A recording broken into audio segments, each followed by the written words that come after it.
Greetings to Dr. Khalida. I'm Lim Chin Lun, A166722, and I'll be acting as a mediator today to mediate these proceedings.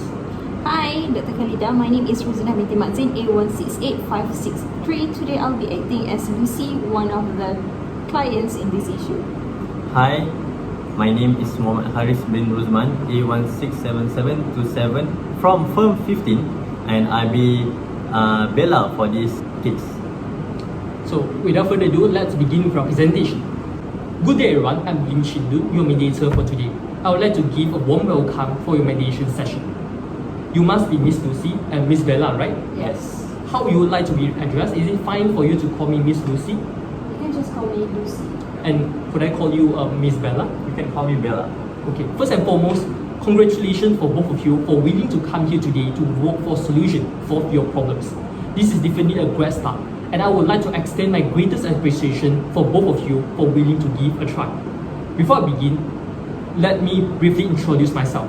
I graduated from University Kebangsaan Malaysia in 2015 with Bachelor of Law degree, and I'm now an accredited mediator on a panel of MMC. I've been mediator since 5 years ago and have mediated over 300 cases along these 5 years. As a mediator, I will play a facilitative role in this proceeding. I will be presiding the meeting, and I'll be maintaining and encouraging communications amongst both of you. I will allow discussion between both of you to air out your differences in a meaningful and productive way. Throughout the mediation process, I will be guiding you all through questions to assist you all to reach a common ground for a mutual agreeable conclusion as to what a viable solutions your problem will be. Therefore, I hope both parties can voice out their concern openly through these proceedings. I would like you to take note that I will be a neutral party in your proceedings. Mediation is a voluntary process which a neutral person like me will assist parties who want to generate options in resolving their disputes. Since this process is completely voluntary, this also means that you may withdraw at any stage of these proceedings. As a mediator, I'm impartial and have no interest in the outcome of your disputes. Please be advised that I will not be providing opinion or recommendations to your disputes. This is not a court arbitration proceedings, and I will be not making the decision for both parties. All agreement will be reached based on your consent and your agreement. Also, I would like to highlight to you the confidentiality of the mediation process.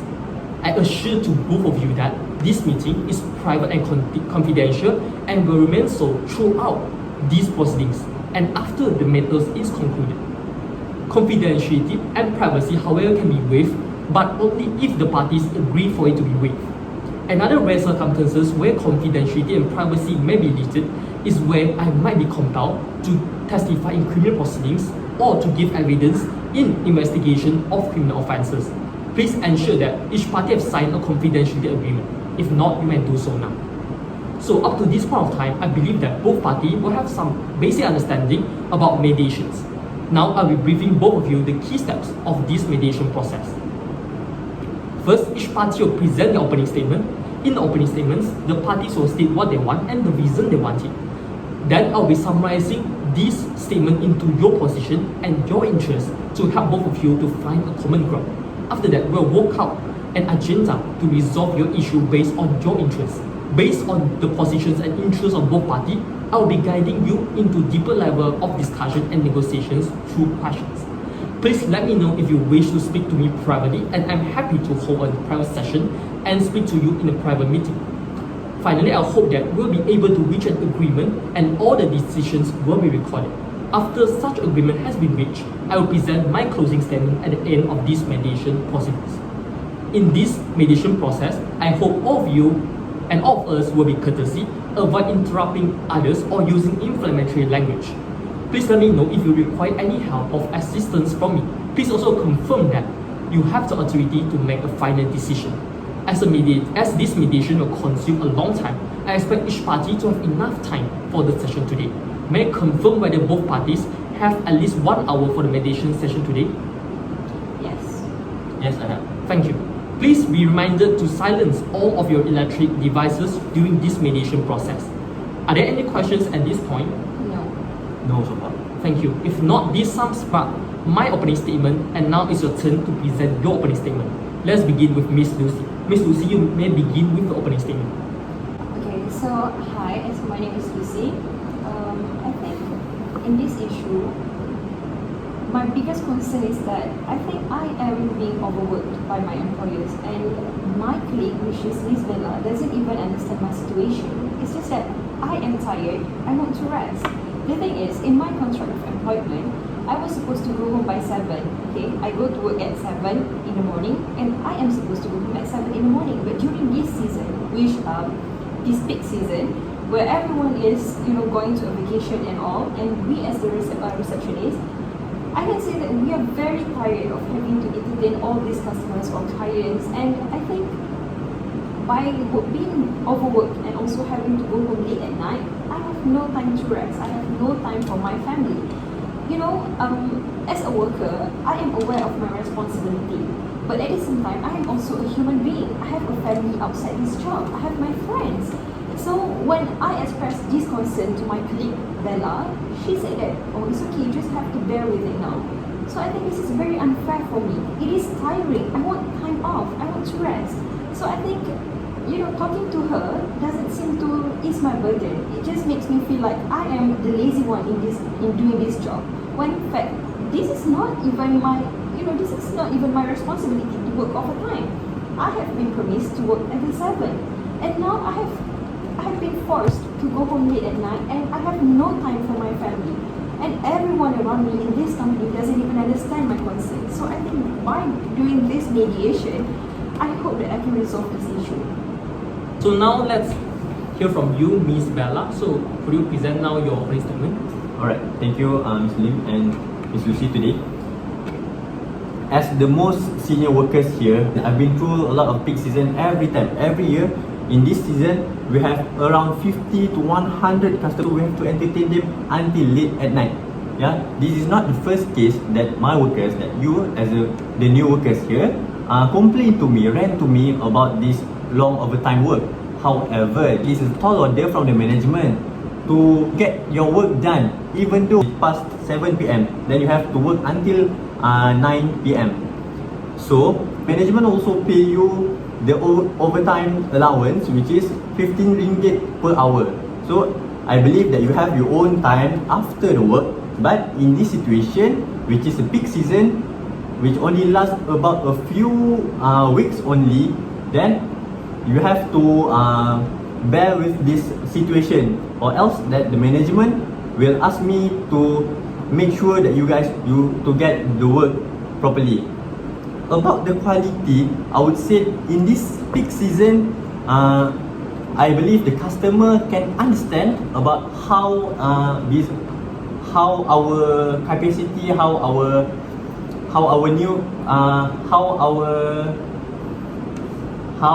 much we are receiving the customers in this season. So they might receive a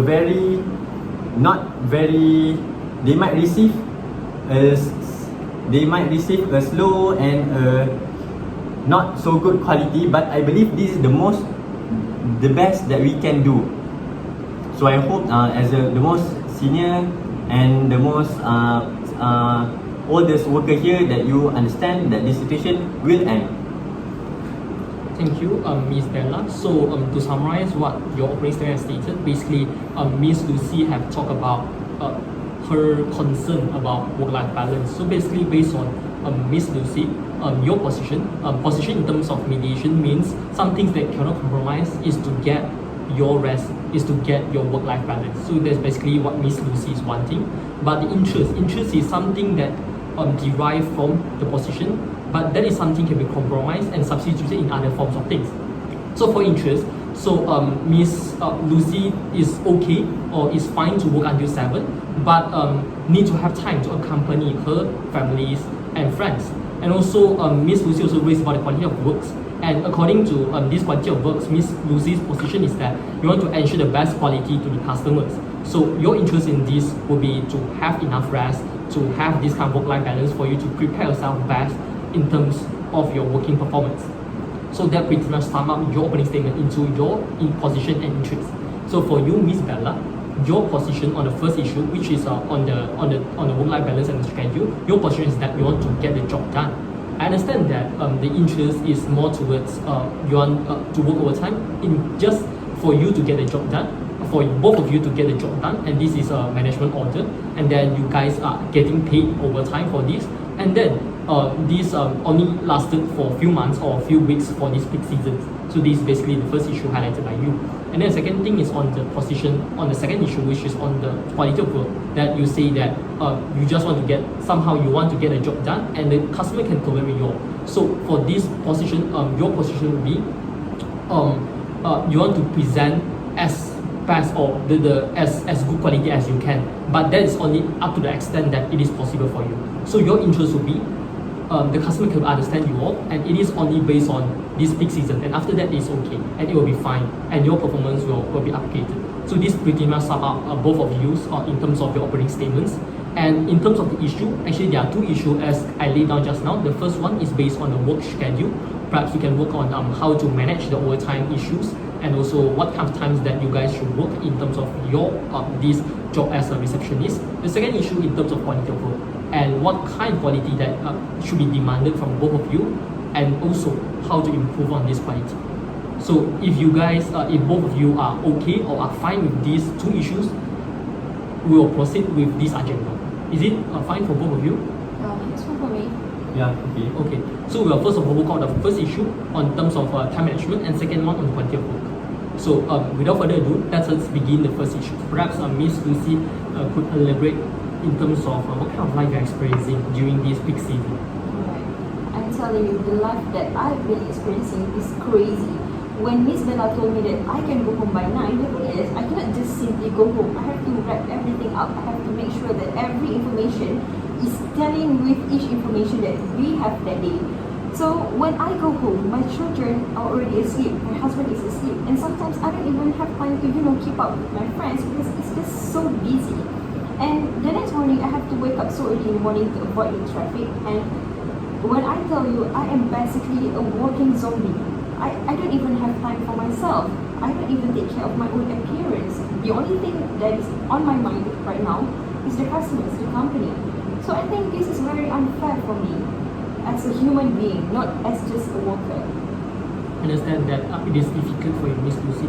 Perhaps Miss Bella could tell, usually, since you are senior, usually how workers handle their work-life balance. Yeah. I understand that you have a family, but I would suggest that you have to manage your time properly. But this season will be a bit harsh for you, a bit hard for you, and also I would say that you need to sacrifice a bit your life, to commit in this peak season. So it's easy for you to say because you're not married, you don't have a family. You only get to watch your children grow once in your lifetime. You cannot just rewind back time and see them grow again. So Miss Lucy can come down a bit. So perhaps you can suggest on what kind of time schedule is tolerable by you. Okay, to be honest, I don't mind working, late at night. But what I mind is I don't want to do it every day.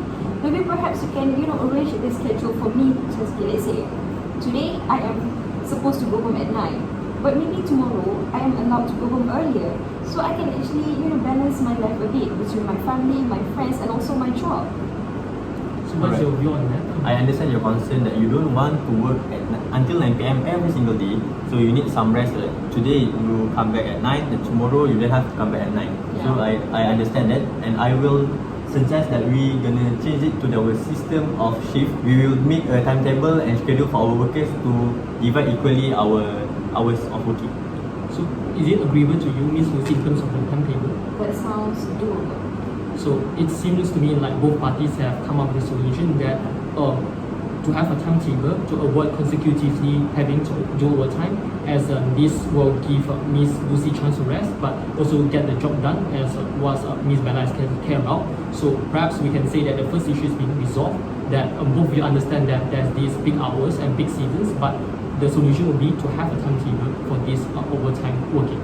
So before we move on to the second issue, are there anything from both of you to add on the first issue? No. Okay, so let's move on to the second issue. So second issue is relating to work quality, and Miss Lucy is complaining on the work quality of the receptionist. So perhaps Miss Lucy can elaborate on what kind of work qualities that you think that is not satisfied.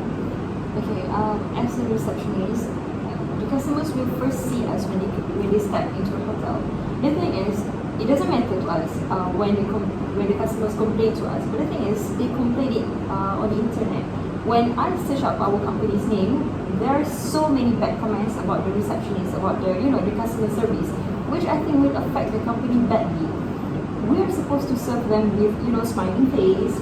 We are supposed to be friendly. But the thing is, when we are all exhausted like this, it's impossible for us to keep up with a good reputation.